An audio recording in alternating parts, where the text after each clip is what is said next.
Nadawat na sa kapin 2,000 ka mga public school teachers, elementarya ug high school ang ilang tag 5,000 pesos nga financial assistance gikan sa dakbayan sa Mandaue. Gipasalig sa dakbayan nga misubay na sila sa lagda ug dili na madisalaw sa Commission on Audit ang hinabang pinansyal. Ano ang report? Thank you, ang babait ninyo. Thank you.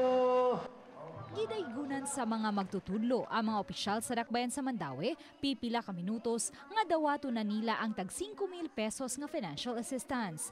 Mapasalamaton kaayo si Celso Tixon, presidente sa Mandaue City Public School Teachers Association, nga nahatagan og katumanan ang ilang hangyo sa mga opisyal sa dakbayan nga hatagan og financial assistance. Oktubre pa silang miduol kang Mayor Luigi Quisumbing aron hangyoon. Karong adlawa, nadawat na ang tag 5,000 pesos nilang financial assistance. Gipasabot ni Quisumbing og Vice Mayor Carlo Fortuna nga dili na kini makwestiyon kay misubay naman kini sa lagda sa Commission on Audit. Vice Mayor Carlo together with some of our lawyers sa City Legal have been researching the proper basis and the proper funding source, and we also coordinated with our COA team in Mandaue City. Allowed under the local government code for NGAs, National Government Agency personnel assigned in the city.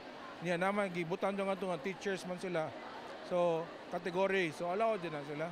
Usa si Teacher Reza Mondin sa Labugon National High School nga butante sa dakbayan sa Sugbo nga naghuwat sa turno nga makobra ang 5,000 pesos. Iya kini gamiton sa pagpalit og pinaskuhan sa iyang mga kinugos. Pagpalit og mga pinaskuhan. Sa asa man? Sa akong mga igagaw o pamilya.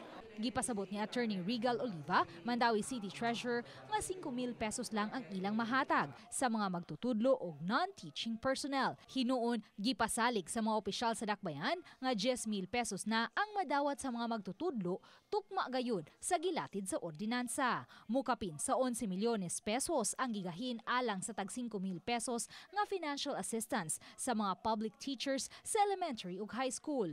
Si tenta kanila mga non-teaching personnel sama sa principal, assistant principal ug supervisor nga midawat og 2,500 pesos.